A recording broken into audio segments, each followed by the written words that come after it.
राधे राधे दोस्तों, तो कैसे आप लोग। तो चलिए बात करते हैं आज की कुछ खबरों के बारे में। तो पहली अपडेट आ रही है ट्रैवल व्लॉगर यात्री डॉक्टर की तरफ से। तो रिसेंटली यात्री डॉक्टर एंड उनके एक फ्रेंड संटी की एक पर्सन से फाइट हो गई, और वो क्यों तो आइए जानते हैं। तो वो कुछ ऐसा है कि यात्री डॉक्टर अपने एक इंडियन अमेरिकन फ्रेंड के साथ ट्रैवल कर रहे हैं एंड वो कनाडा की 5 दिन की ट्रेन जर्नी कर रहे होते हैं। तभी उस ट्रेन की रेस्टोरेंट की जो हेड थी उनकी डिसरिस्पेक्ट कर देती है, और ऐसा एक बार नहीं, ऐसा उनके साथ 3 दिनों से हो रहा था कि जब भी वो खाना खाने जाते तो उनका ऑर्डर नहीं लिया जाता या उनसे अच्छे से बात नहीं किया जाता। एंड ऐसा 3 दिनों से चल रहा था। एंड जब वही चीज 4th डे पर हुई तो यात्री डॉक्टर के फ्रेंड काफी ज्यादा गुस्सा हो जाते हैं एंड वो रेस्टोरेंट के हेड से बहस कर लेते हैं। आफ्टर दैट यात्री डॉक्टर भी बोलते हैं कि उस हेड की वो कंप्लेंट करेंगे। फर्दर वो क्या बोलते हैं, हमारी भाई वहाँ पे लड़ाई हो गई। देख सकते संटी हैं। भाई ने उसको सुना दिया कि तू ये क्या कर रही है, वो क्या तू डिसरिस्पेक्ट कर रही है हमारी। सारा पूरा जितना भी वहाँ पे स्टाफ था खड़े होकर सुन रहा है कि भाई इसने तो डिसरिस्पेक्ट कर दी इनकी, ये हो गया वो हो गया। तो VRL पे मैं कंप्लेंट भी डालूंगा, एक अच्छा खासा लंबा मेल भी लिख के डालूंगा लड़की के बारे में, सारी चीजें मैं बताऊंगा, अपने यूट्यूब का लिंक भी डालूंगा उसमें, ताकि पता चले। और ये देश ना इन चीजों को बहुत सीरियसली लेते हैं, US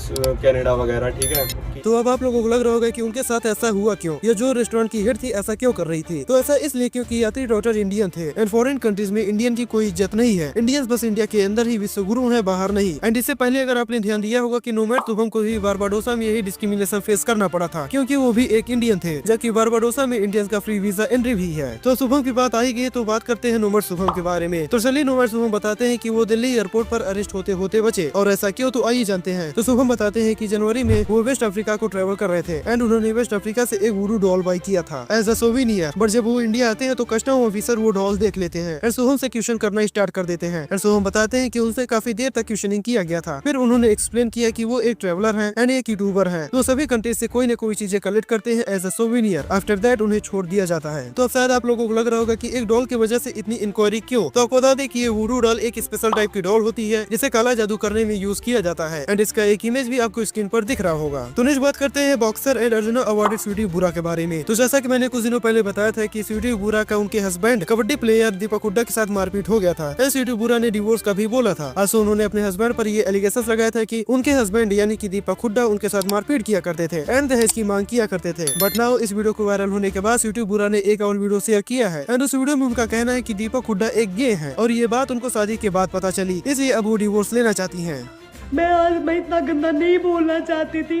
वो लड़कों में इंटरेस्टेड, मैंने उसके सारी वीडियोस वगैरह देखे। मेरे पाँव तले से, जब मेरी शादी हुई मेरे पाँव तले से जमीन निकल गई थी जो मैंने उसको लड़कों के साथ देखा। मेरा इतना तो, और मेरे पास मैं कुछ भी चीज़ मैं सारी कोर्ट में प्रूव करूंगी। मैं नहीं चाहती थी कि मैं इतने गंदे में जाऊं, इतनी चीज़ें बोलूं, लेकिन वो इंसान बाज नहीं आ रहा है, वो इंसान बाज नहीं आ रहा है। मैं सारी चीज़ें, मेरे पास वीडियोज है, सारी चीज़ें हैं, वो वीडियोज भी मैं पेश करूंगी। तो यहाँ पर अब ध्यान देने वाली बात यह है कि स्वीटी बुरा अपनी स्टेटमेंट को बार बार चेंज कर रही हैं। पहले उन्होंने मारपीट का एलिगेशन लगाया था, देन दहेज का, और अब ये बोल रही कि दीपक हुड्डा के हैं। तो इनमें से कौन सी बात सही है या नहीं, या इनमें से सारी बातें सही हैं, उसका कंफर्मेशन तो हमारे पास नहीं है, क्योंकि दीपक हुड्डा का अभी तक कोई स्टेटमेंट नहीं आया है और न ही इनके एडवोकेट्स ने कोई स्टेटमेंट दिया है। तो अभी के लिए इन दोनों में से किसी को जज करना कि कौन सही है और कौन गलत, सही नहीं होगा। बाकी आप लोगों का क्या ओपिनियन है कमेंट सेक्शन में बताइएगा जरूर। तो अब खिलाड़ियों की बात कर ही रहे तो बात कर रहे थे विनेश फोगाट के बारे में। तो अगर आप लोगों को याद होगा तो विनेश फोगाट ओलंपिक 2024 में वेट बढ़ जाने की वजह से डिस्क्वालीफाइड हो गई थी। आफ्टर दैट उनको काफी ज्यादा ट्रोल भी किया जाने लगा था, बट बहुत सारे लोगों ने ये मांग किया था कि विनेश फोगाट को एक सिल्वर मेडलिस्ट की तरह ही ट्रीट किया जाए। तो रिसेंटली इस चीज के रिगार्डिंग हरियाणा गवर्नमेंट ने अपना डिसीजन दे दिया है एंड वो डिसीजन ये है कि विनेश फोगाट को सिल्वर मेडलिस्ट की तरह ही ट्रीट किया जाएगा एंड जिस तरह की फैसिलिटीज सिल्वर मेडलिस्ट को मिलती है वही विनेश फोगाट को भी दिया जाएगा। तो नाउ विनेश फोगाट को एक गवर्नमेंट जॉब, 4 करोड़ रुपए कैश एंड एक प्लॉट भी दिया जाएगा। तो नेक्स्ट बात करते हैं कुणाल कामरा के केस के अपडेट के बारे में। तो आप बता दें कि कुणाल कामरा का केस काफी सीरियस होता जा रहा है एंड रिसेंटली सीरीज ने भी कॉपीराइट स्ट्राइक दे दिया है उनके रिसेंट की वीडियो पर, जिसका रिप्लाई देते हुए कुणाल कामरा पोस्ट करते हैं एंटी सीरीज को बताते हैं कि parody and satire videos comes under fair use legally and उन्होंने किसी भी बॉलीवुड सॉन्ग के न तो लिरिक्स यूज किए थे और न ही इंस्ट्रूमेंटल। अगर ऐसा होने लगेगा तो जितने भी कवर सॉन्ग्स हैं एंड डांस वीडियोस हैं उन सभी को भी टेक डाउन कर देना चाहिए। also कुणाल कामरा ने अपनी ऑडियंस से ये भी रिक्वेस्ट किया है कि इससे पहले उनका वीडियो टेक डाउन किया जाए, जाकर वीडियो को देख ले एंड वीडियो को डाउनलोड करके रख ले। तो नेक्स्ट बात करते हैं हनी सिंह के बारे में। तो जैसा की मैंने कुछ वीक पहले बताया था कि एक एक्ट्रेस नीतू चंद्रा ने हनी सिंह के सॉन्ग मैनियाक को बंद कराने के लिए कोर्ट चली गई थी एंड उनकी मांग थी कि हनी सिंह के सॉन्ग मैनियाक में कुछ भोजपुरी लाइंस हैं which are offensive for womens and वो लाइंस वल्गर थी। तो नाउ इस प्लिया को दिल्ली हाई कोर्ट ने डिसमिस कर दिया है। बेसिकली बोला जाए तो हनी सिंह का song the मैनियाक will not be ban. तो इस वीडियो के लिए इतना ही। अगर वीडियो इन्फॉर्मेटिव लगी हो तो हमारे चैनल को सब्सक्राइब करके बेल नोटिफिकेशन ऑन कर लीजिएगा ऐसे ही डेली की न्यूज एंड अपडेट्स को जानने के लिए। तो फिर मिलेंगे नेक्स्ट वीडियो में कुछ नई खबरों के साथ। तब तक आप सभी को राधे राधे और देखते रहिए आपका हमारा चैनल चुगलखोर न्यूज।